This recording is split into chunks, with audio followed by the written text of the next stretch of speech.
সদৌ অসম ছাত্ৰ সন্থাৰ আহ্বান বৰ্বে সদৌ তিনিচুকীয়া জিলা ছাত্ৰ সন্থাৰ উদ্যোগত 2 শতাধিক ছাত্ৰকৰ্মীয়ে তিনিচুকীয়া মহাবিদ্যালয়ৰ তিনিআলিৰ পৰা পৰ্বতীয়াস্থিত APDCLৰ কাৰ্যালয়ত পদযাত্ৰা কৰি প্ৰতিবাদ সাব্যস্ত কৰে।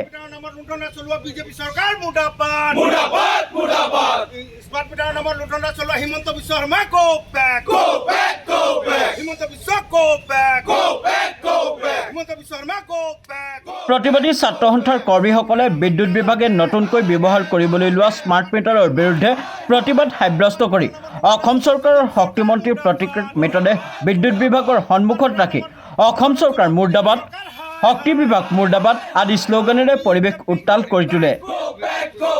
বিজেপি গো বেক বিজেপি চৰকাৰ হাই হাই বিদ্যুৎ বিভাগ কাম নাই।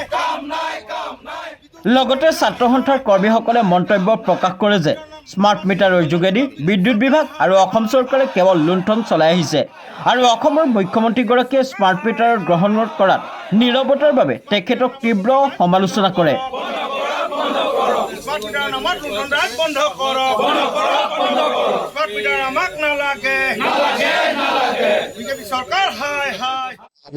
অসমৰ বিভিন্ন জিলা ছাত্ৰ সন্থাসমূহে আজি বিদ্যুৎ বিভাগৰ বিৰুদ্ধে কাৰ্যসূচী ৰূপায়ণ কৰিছে। আজি তিনিচুকীয়া জিলা ছাত্ৰ সন্থাৰ কাৰ্যসূচী ৰূপায়ণ কৰিছে।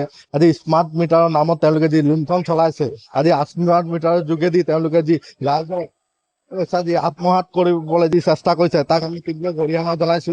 আজি তেওঁলোকে যি বিদ্যুৎ বিভাগ ব্যৰ্থ হৈছে, আজি হিমন্ত বিশ্ব শৰ্মা মুখ্যমন্ত্ৰী হিচাপে ব্যৰ্থ হৈছে, আজি বিদ্যুৎ বিভাগ ব্যৰ্থ হৈছে। আমি বিদ্যুৎ বিভাগক আহ্বান জনাইছো অতি সোনকালে তেওঁলোকে এই সমস্যাসমূহ সমাধান কৰে, অন্যথা ইয়াৰ পৰিণাম ভয়ানক হ'ব।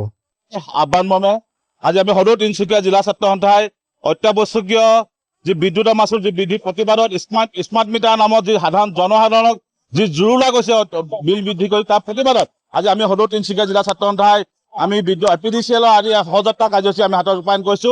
আমাৰ স্পষ্ট কথা, বিদ্যুৎ বিভাগ স্মাৰ্ট মিটাৰ জৰিয়তে আমাৰ সাধাৰণ জনসাধাৰণক যি মাচুল যি অত্যাধিক যি বৃদ্ধি পাইছে এই অত্যাধিক মূল্য বৃদ্ধি অতি শীঘ্ৰে হ্ৰাস পাবই লাগিব। কিয়নো এই স্মাৰ্ট মিটাৰ জৰিয়তে পূৰ্বতে স্মাৰ্ট মিটাৰ অধিক গ্ৰহণ নকৰাৰ আগত কিন্তু সাধাৰণ ৰাইজৰ মাহেকত বিল আহিছে কিন্তু 250 টকা, কিন্তু আজি কিন্তু স্মাৰ্ট মিটাৰ দিনৰ যি মাহেকত যি 1000 পৰা 1500 পৰ্যন্ত কিন্তু সাধাৰণ ৰাইজক কিন্তু বিল পৰিশোধ কৰিব লগা হৈছে, যাৰ কাৰণে কিন্তু আজি জনসাধাৰণ কিন্তু দুৰ্ভোগত ভুগিব লগা হৈছে। কিয়নো এইখন চৰকাৰে ভাবিছে বিভিন্ন আঁচনি প্ৰলোভন দি কিনি ভাবিছে যে সাধাৰণ ৰাইজে অকল মনে মনে থাকিব। এই ক্ষেত্ৰত কিন্তু বিজেপি চৰকাৰ কিন্তু মিছা কথা হৈছে। কিয়নো কোনো এখন আঁচনি দিব পাৰে সাধাৰণ ৰাইজক, কিন্তু আঁচনিৰ নামত যদি স্মাৰ্ট মিটাৰ জৰিয়তে যি সাধাৰণ ৰাইজক যি স্মাৰ্ট মিটাৰ যি জুৰুম কৰিছে সাধাৰণ ৰাইজে আমি কোনোপধ্যে মানি ল'ব নোৱাৰো। সেইকাৰণে আজি আপোনালোকৰ জৰিয়তে অসমত যে এটা শক্তি বিভাগ আছে সেইটো আৰু হঠাতে অসমৰ মুখ্যমন্ত্ৰী হিমন্ত বিশ্ব শৰ্মাই প্ৰতিটো ক্ষেত্ৰত মাত মাতি আহিছে, কিন্তু বৰ্তমান সময়ত কিন্তু অসমৰ ৰাইজে কিন্তু বৰ্তমান সময়ত কি সমস্যাৰ সন্মুখীন হৈছে এই ক্ষেত্ৰত কিন্তু অসমৰ মুখ্যমন্ত্ৰী কিন্তু বৰ্তমান সময়ত কিন্তু নিশ্চুপ হ'ব লগা আছে।